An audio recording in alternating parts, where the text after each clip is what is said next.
ہمارے تیسرے انتہائی معزز مہمان ہیں جناب ڈاکٹر مفتی نثار اختر ایڈوکیٹ صاحب، اور ڈاکٹر صاحب کا کمال یہ ہے کہ ڈاکٹر بھی ہیں، مفتی بھی ہیں، وکیل بھی ہیں، اور لازمی اتنے جب شعبوں سے بندہ ہو رہا ہو تو بہت زیادہ اس کا انٹریکشن بھی ہوتا ہے۔ بہت شکریہ مفتی صاحب آپ یہاں تشریف لائے۔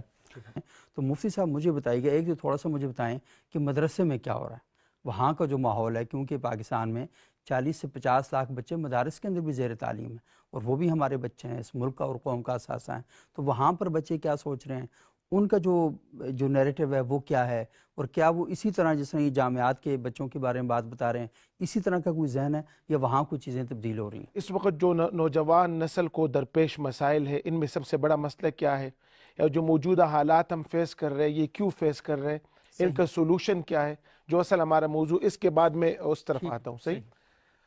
اصل مسئلہ یہ ہے سر کہ جو نوجوانی کی یا جوانی کی عمر ہے، اسلامی تعلیمات کی روشنی میں بلوغت سے جب شروع ہوتا ہے، 40 سال کی عمر میں جا کے اپنی انتہا تک پہنچتا ہے۔ قرآن خود کہہ رہا ہے کہ حتی اذا بلغ اشدہ وبلغ 40 سنہ۔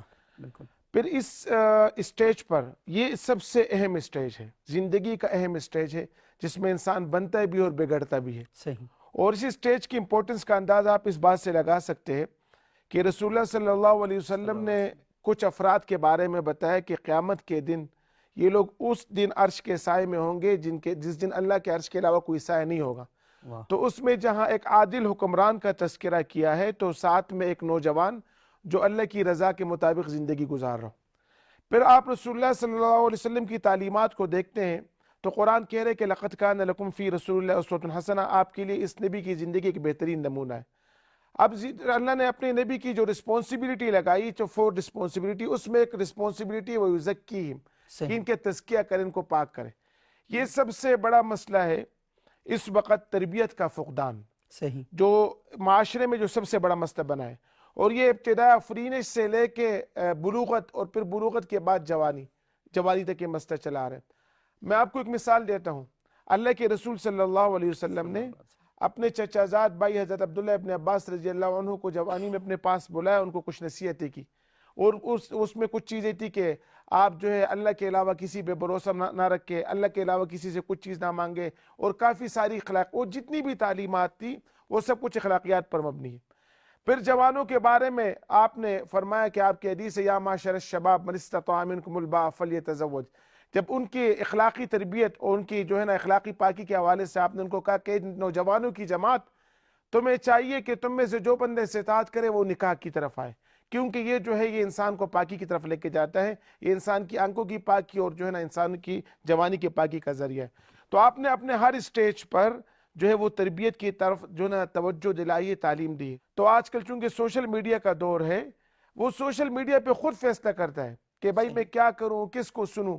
پھر بدقسمتی سے دنیا میں جتنے بھی ڈپارٹمنٹس ہیں، ان ڈپارٹمنٹس میں جو اس کے اسپیشلسٹ ہے وہی کام کرتے ہیں، لیکن مذہبی ایک ایسا ریلیجیس ڈپارٹمنٹ ایک ایسا ہے کہ اس میں زیادہ تر وہ لوگ ہوتے ہیں آج کل جو خود اس فیلڈ کے سے ریلیٹڈ نہیں ہوتے، اور لوگوں کو شرعی مسئلے اور دینی مسئلے بتا رہے ہوتے ہیں۔ میں آپ کو مطلب چونکہ ہم ایک لائیو پروگرام میں ہیں، نام لیے بغیر میں آپ کو کسی یونیورسٹی کا تذکرہ کروں گا کہ وہاں اسلامیات پڑھانے کے لیے ایک نان مسلم ٹیچر کو رکھا تھا، ایک نان مسلم ٹیچر جو اسلامیات پڑھاتے۔ اسی طرح آج کل جو ہمارے ہاں سوشل میڈیا پہ یا نوجوانوں کی تربیت نہیں ہو رہی، وہاں اکثر ایسے لوگ بھی آ چکے ہیں جو اس فیلڈ سے نہیں ہے، تو جن کی خود بیس نہیں بنی ہے، جن کو پتہ نہیں کہ قرآن اور سنت کی کیا تعلیمات ہے، تو یہ وجہ سارا یہ۔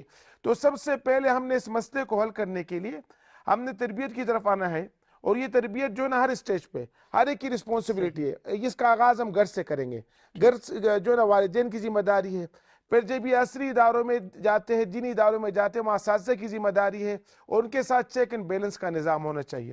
اب آتا ہوں آپ کے سوال کی طرف، دینی مدارس کا جو معاملہ ہے۔ دینی مدارس میں الحمدللہ مجھے اس بات پر فخر ہے کہ میرا تعلق دینی مدرسے سے بھی ہے، میں مفتی ہوں، میرا تعلق یونیورسٹی سے بھی ہے، میں پی ایچ ڈی ڈاکٹر بھی ہوں، اور ابھی بھی الحمدللہ مختلف جگہوں پہ میں پڑھاتا ہوں۔ دینی مدارس میں جو بنیادی طور پر اس وقت جو طلبہ ہے، ان کے اندر اللہ پاک کا ایک بہت بڑا فضل، ایک نظام اس طرح چلا ہے کیونکہ قرآن و سنت کی تعلیمات سے وہ وابستہ ہے، تو ان کی ایک تربیت جو ہے نا ادب کے ساتھ ساتھ ہوتی ہے۔ ابتدا کے سے ہی ان کو یہ بات بتائی جاتی ہے کہ اصل معلم کون تھے، رسول اللہ صلی اللہ علیہ وسلم، پھر اس معلم کی ذمہ داریاں کیا تھی، پھر وہ جو نا اس معلم نے ہمیں کیا بتایا، پھر اسی تعلیمات کو آگے طلبہ کو پھیلاتے ہیں. صحیح. تو الحمدللہ دینی مدارس میں تربیت کے حوالے سے کافی سارا جو ہے نا ایک بہت طویل کام کیا ہے، ان کے نصاب میں بھی شامل ہے. لیکن اس کے ساتھ ساتھ چونکہ اب عصری جو ہے نا سوشل میڈیا کا دور ہے، اب یہ موبائلز کے حوالے سے وہاں پر بھی جو ہے نا مسائل ہے. لیکن اس کے چیک اینڈ بیلنس اس طرح کیا ہے کہ دوران طالب علمی وہ لوگ اس بات کو پروموٹ کرتے ہیں کہ کسی نے اپنے پاس موبائل بھی رکھنا ہے تو سارا موبائل رکھنا ہے. کئی سارے پاکستان کے بڑے ادارے ہیں، کراچی میں تو ہے، جہاں دوران تعلیم اسمارٹ فون پہ پابندی ہے کہ آپ کی ضرورت چھوٹے موبائل سے ہوتی ہے تو اس کو پورا کرے. تو وہاں ایک تربیت کا الحمدللہ ایک چین ہے، ایک سلسلہ ہے. اس وجہ سے الحمدللہ آپ جا کے پریکٹیکلی بھی وہاں دیکھ سکتے ہیں کہ وہاں استاد کا ادب، ایک احترام.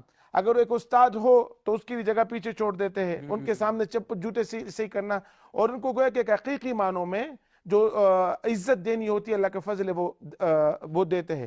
تو وہاں کا نظام بہتر ہے الحمدللہ، بہت بہتر ہے.